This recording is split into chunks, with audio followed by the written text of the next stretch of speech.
Welcome back to the channel of Truth, Trust and Transparency, where I deliver every single day until the end of the year one video to give you some insight, a golden nugget, or some education and learning about property.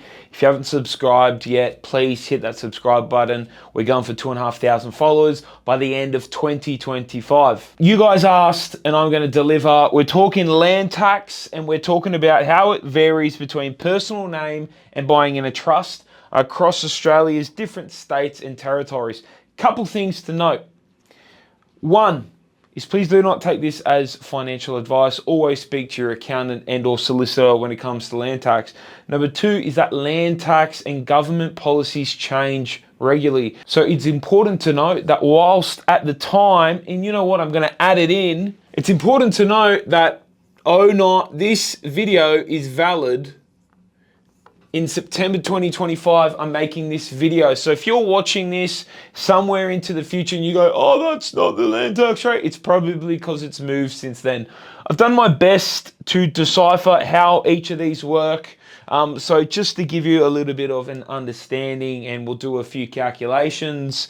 And also it actually shows you why and the importance of being a borderless investor so that you can spread out your mitigations, to spread out your coverage across Australia so you don't have them all piled up in one state and have a juicy land tax bill. So let's run into it, shall we? First up, and geez, I might have just ranked these in terms of best state to worst. Oh, Queensland's actually probably too high. Sorry, Queensland viewers, but let's get into it. New South Wales, if you're buying in your personal name, you have a land tax threshold of $1,075,000. How good is that? Now, one thing I also want to note before I go into that is land tax is based on land value, not the purchase price that you purchased the property for. Very big difference. So for example, if you buy an investment property for $500,000, the land value isn't $500,000. You're going to say, Dave, what is the value of my land? Well, you would need to be able to check, check your council rates. So if you've bought the property and you're paying council rates, you can have a look in there. Or there's a good chance that it is included in the contract and or the disclosure statement, depending on what state you're purchasing. So for example, that $500,000 house might only have a land value of $300,000. Very big difference, and don't get the two mixed up. So $1 million of land value compared to just the purchase price. Land tax in New South Wales in your personal name. In New South Wales, for example, I don't know why we do this, but it's a little bit complicated when it comes to buying in trusts. The first good thing is, if the trust that you're buying it in is your self-managed super fund, the threshold is still going to be the same. If you were buying in a family or a discretionary trust, the threshold is $0, meaning you'll pay about 1.6% of the value of the property in land tax. Now, if it's a unit and or bare trust, you can also get the $1 million. You can also get the $1 million threshold under your personal name as well, if it's in those. However, this is where you really need to speak to your accountant and your solicitor, because the legislation on this one is a little bit iffy, and it's saying some unit trusts can be counted and charged at a premium, some aren't. So I would get some second advice depending on how you've got it set up, because it doesn't really nominate it on the website. However, $1 million in your personal name, self-managed super fund, you beauty. Obviously, if it's in a discretionary trust, which is very popular among property investors, you pay 1.6% of the value of that property. And then if it's a unit or bare trust, you may be eligible for the same personal name. Remember, get the advice on this one before you jump into it. But as I always say, land tax is just a success fee. It's the price of doing business. You can avoid it at certain times across each state. Sometimes it's unavoidable.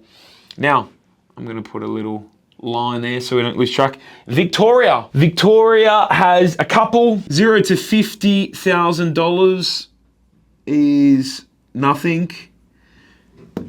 I don't think you're going to be buying property with land value of under 50,000. But I mean, they put it in there anyway. How thoughtful. Between $100,000, between 100,000 and 300,000 is $975. And then the last one. Now, I'm not going to go through and do every threshold, especially when it gets up into the millions, because I'm going to assume if you've got $3, $4, $5 million of property in each of these states and you're going up to those higher thresholds, then you're probably not going to be too worried about land tax. I'm just going to do it for around that $500,000, $600,000 in land tax, so you guys will know. So the next step is going to be 300 to 600,000. That's going to have 1,350. Plus, this is where they slug ya, 0.3% of anything over 300K. Victoria, that's what we're looking at. Now, when you're buying in a trust in Victoria, if it's less than 25,000, it's going to equal 0, but obviously we know no one's buying land that cheap. If it's 250K to 600K, you're paying $19.01 plus 0.675 of the amount over 250. So everyone makes up that Victorian land tax is bad. I don't personally think it is. I haven't included, there's another threshold in between these two. I haven't really included it because I think it's about 900 or 1,000, but pretty much most Victorian investments that you're going to be buying these days, even at a $400,000 to $800,000 mark, your land value is going to sit somewhere in there. So 1901 plus 0.675% of the amount over 250K for Victoria.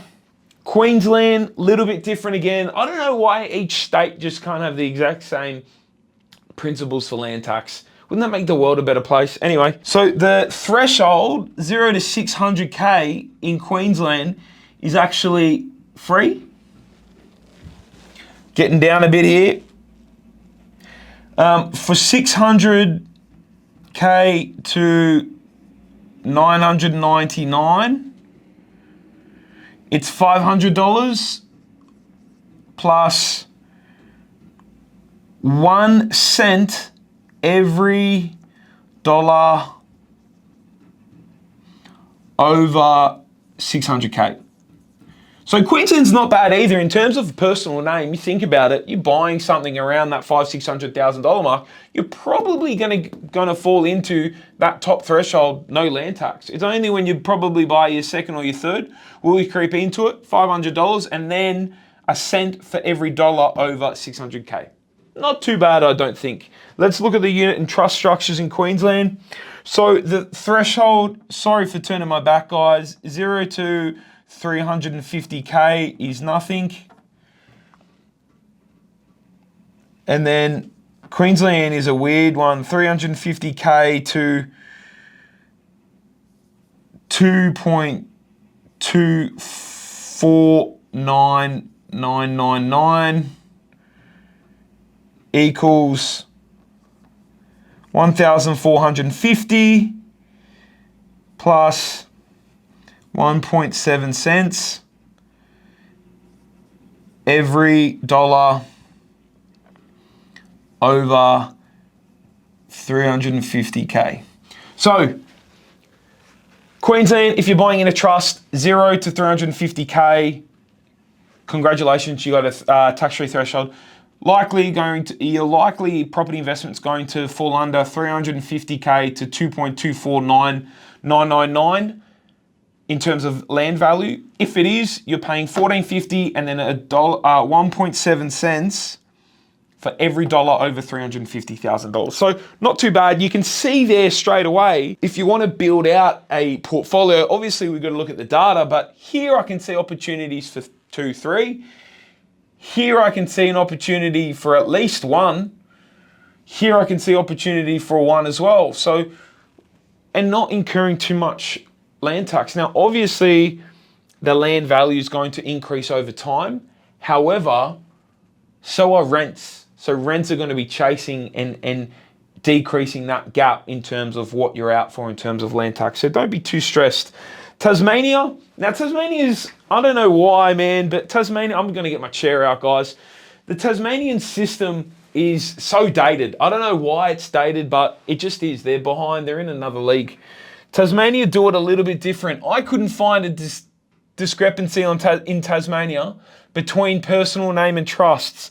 They say in Tasmania, if it's 125K, 0,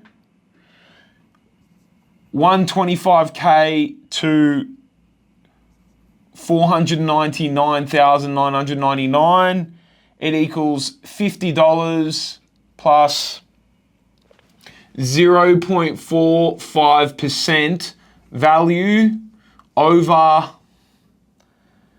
125K. So for example, if your land value is $250,000, you only need to pay that $50 plus 0.45 for the value that is over 125. So technically, if my land value is $250, I only have $125,000 over this amount, which would mean if I do it a quick maths, $125,000 is over that threshold. So I times that by 0.0045 is $562 plus 50. It's $600. It's not much at all. Western Australia, let's get on with it. WA 0 to 300K is nothing. 300 to 420. 300 to 400K is $300. Cheapest chips. Anyone buying Perth? 420K to 1 million equals $300 plus 0.0025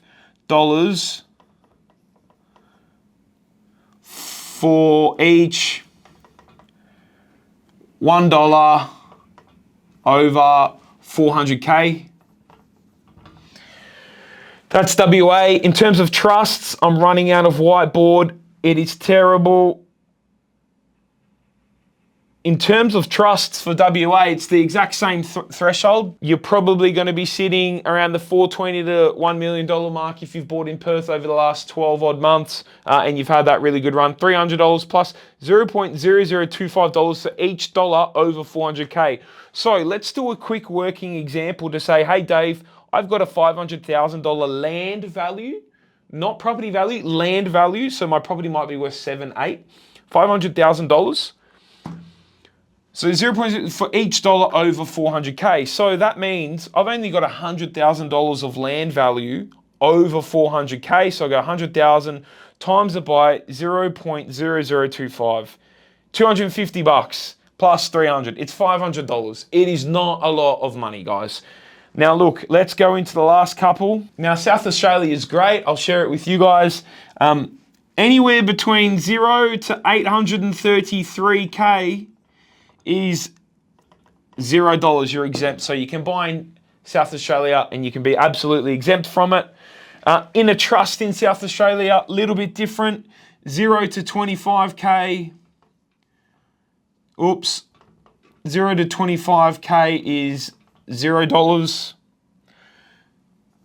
25K to 833K. That's where your property is likely to sit.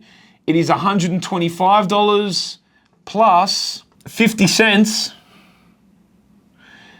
50 cents for every $100 above 25K. So let's work that out. Again, if I have, this is the way I'd work it out.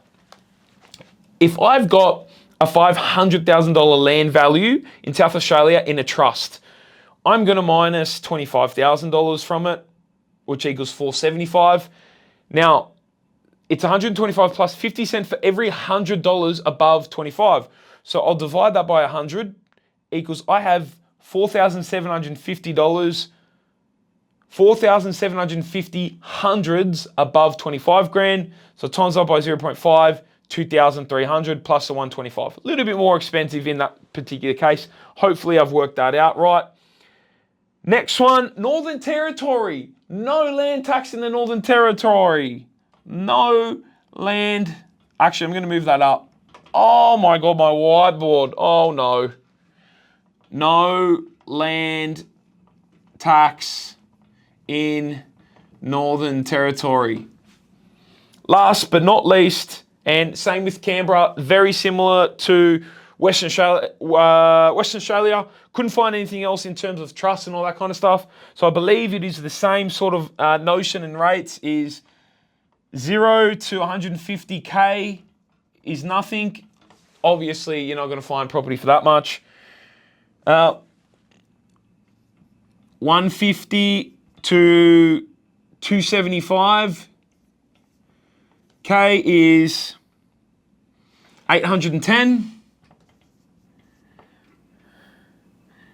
Plus 0.64% of anything over 150K. And the next up is 275 to 1 million equals 1,610 plus 1.24% of anything over 275K. So let's have a look. Again, $500,000 property in ACT. I'm going to pay, so first off, I get $500,000 land value. Anything over 275, so I'm minus 275,000. So I have $225,000 over that threshold. I'll times that by 1.24%, 0.0124. That will give me 2,000. That looks high. No, that's 1.24% plus 610, 4,400. So it starts to add up in ACT. So, guys, quick, let me get rid of this share. So, guys, that is a breakdown of personal name versus trusts. Really like New South Wales having such a high threshold. There is some opportunities, but as you saw there, when you start to calculate it and work it out, when you look at some of these land tax thresholds and costs, what you got to be wary is that $1,000 in additional land tax costs for you as a property investor, if your property was to grow and you get $20 a week more, that would cover that $1,000 in land tax. So if $2,000, that would be $40, $3,000, $60. So it's not too hard to make up these land tax thresholds in terms of increasing the rent. Obviously, that will happen over time because we are informed investors buying in those sorts of areas. But huge opportunities. I really like New South Wales has got it broken down there. Land tax threshold in super, land tax threshold in your personal name. There's other opportunities. Look, Northern Territory, nothing.